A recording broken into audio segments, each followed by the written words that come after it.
Yeah, brother. Hey, you're killing it, dude. Oh. My bad. You blame it on me. Lex coasting. Holy Jasmine's coming. Hell yeah. That was a gnarly section. Ooh, dude, that tree branch ripped my head off. Oh shit. Got whiplash now. Yeah, I think I'm gonna go up that log right there. It looks fun. 300L enduro riding. Will I make it out? You know where to find me.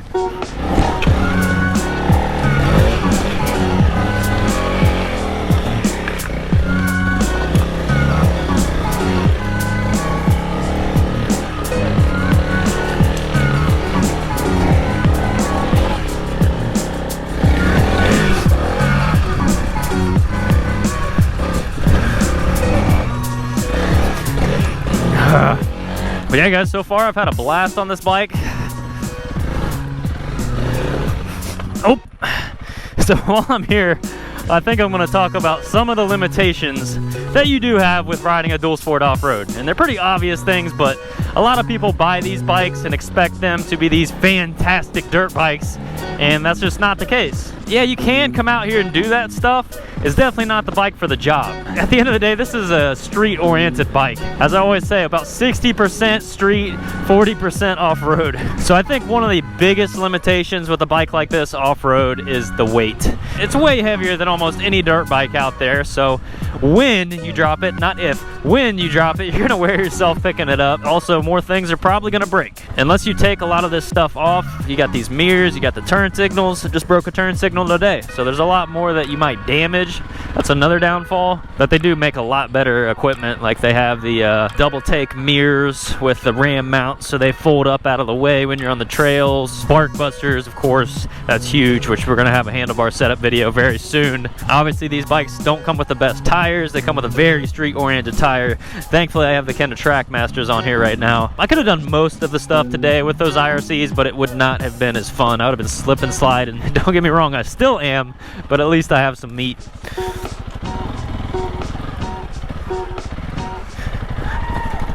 Another limitation is the gearing. The factory gearing is super tall. It's geared for the highway. This is a bike that you can go 80 plus miles an hour on. So when you get into the slower speed stuff, you're not gonna have that low end torque. There is an easy way around that. You can just change the gearing. Talking about that torque again. Torque, you heard it. Hey guys, TTR 125, baby. This thing has torque, dude. These things have great torque. Tanner Talks Torque, episode 300. I tried to leave as many drag marks and spin marks as I could. Yeah, help me back. Yeah.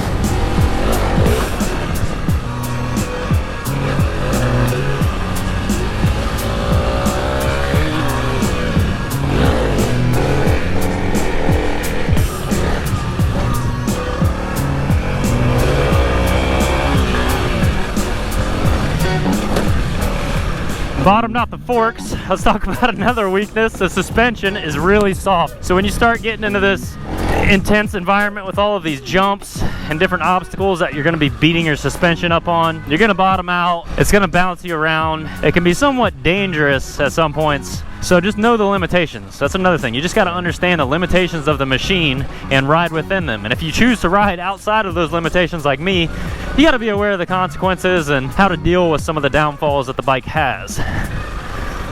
The power in the top end, once you get moving, it's fantastic. There's plenty of power with this bike. I actually have a 42 tooth sprocket in the rear, which is 2 higher than factory. So it gives you a little bit more torque on the low end. But I have zero complaints with this current setup. I love it. But the suspension is another thing that you can work around. You can get upgraded suspension. I do plan on doing an upgraded rear shock and redoing the forks, putting some heavier springs in there. There's workarounds to most of the issue. Apart from weight, you really can't do anything about the weight. It is what it is. You just gotta deal with it and learn how to deal with it and learn different techniques to pick it up when you crash. Once again, when you crash, because it's inevitable. I don't know many people that have gone their entire life on 2 wheels without crashing, so it'll happen at some point. So be prepared, gear up, and maybe even practice some techniques at home as far as picking your bike up But those are really my only gripes about riding a dual sport off-road, but I'm aware of them and I'm willing to accept it, and there's way more pros than cons to the dual sport life. So it really just depends on how you're gonna ride, where you're gonna ride, and just be aware of those downfalls and don't have high expectations in certain areas. Like, I fully expected the suspension to be soft because I had the 250L. I'm aware the dual sports, they just all come soft. They're very beginner friendly. But I feel like a lot of people buy these bikes and get something that they don't expect, and I don't know why. I mean, it says it in the title, dual sport. If you want to buy a high performance dirt bike, sure, spend the extra $5,000 and you can get something with way better suspension, way better power, but it's just not going to perform the same on the street.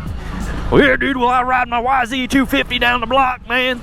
That's cool. Yes, you can do it, but once again, you're gonna have way more downfalls with that. You're gonna be rebuilding your bike twice as often. You're not gonna have that top speed with the gearing and ratios and the engine. It's just not gonna be the same on the street. So if you're gonna ride a dual sport like a dual sport, then get a dual sport. If you're gonna ride a dual sport like a dirt bike, don't waste your time. Get a dirt bike. It's a pretty simple equation, and these bikes get a lot of hate, and I don't really understand why. They have their purpose, and performance comes at a price. To me, these bikes are very affordable for what you get. And you can come out here and have a blast and do stuff like this and enjoy yourself. Oh, you want to ride? You all right? Go back to the Shuttle! All right.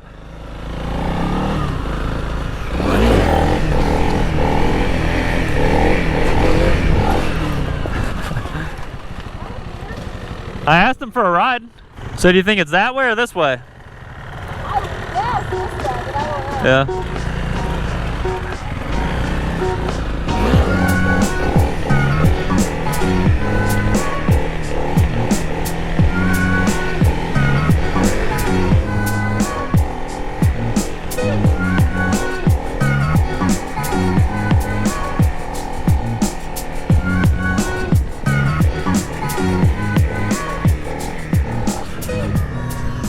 Took us back to where we were.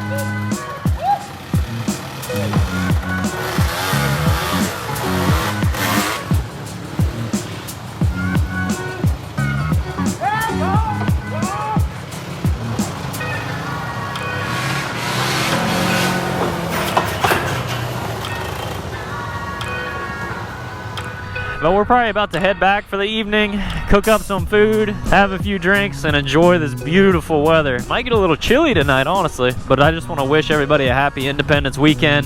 If you live in America, be thankful. It's one of the best countries in the world, and a lot of people like to complain and piss and moan, but at the end of the day, you don't have these kind of opportunities anywhere else, so appreciate it.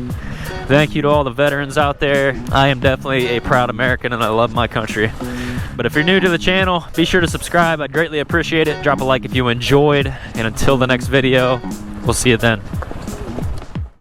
Well, that pretty much sums up all of the things that suck about riding a dual sport, and to me they're all pretty minor. Honestly, the biggest downfall is the weight. A lot of the newer dual sports, they have plenty of power in my opinion. Like, I can understand if you were on like a DR200 or an old T-Dub or an XT or any of the older dual sports, then I would get the power argument. But nowadays, bikes like the 450RL and even the WR250R and the 300L, in my opinion, they have plenty of power. So the biggest complaint is the weight and all of the bolt-on stuff that's not really made for the trails, but it's part of a dual sport. So if you can take anything away from this video, it's that you should ride a bike that was designed for what you plan to ride. Just think about what you're going to be riding the most, and ultimately the best option is just to have multiple bikes, but I know that's not an option for many people out there. So if you don't have that luxury and you can only have one bike, then really think about what you're going to be doing. If you're going to spend more time in the woods riding dirt, then I would get something more dirt dirt oriented. On the more expensive side, you can look at the KTM 350s, 450, 500 and up. Even the 250 is a great bike, but that's at the upper end of the spectrum as far as price and performance. But with the wide ratio on those bikes, they do make really good street bikes as well. They just can be more of a headache and a lot more higher maintenance than compared to the cheaper options, and that's why I went with the 300L. But I have other bikes to fill the void, so for me it doesn't really matter as much. I still find enjoyment with riding the 300L in environments like that where it's not really designed to be ridden. I don't think Honda really intended for those bikes to be jumped,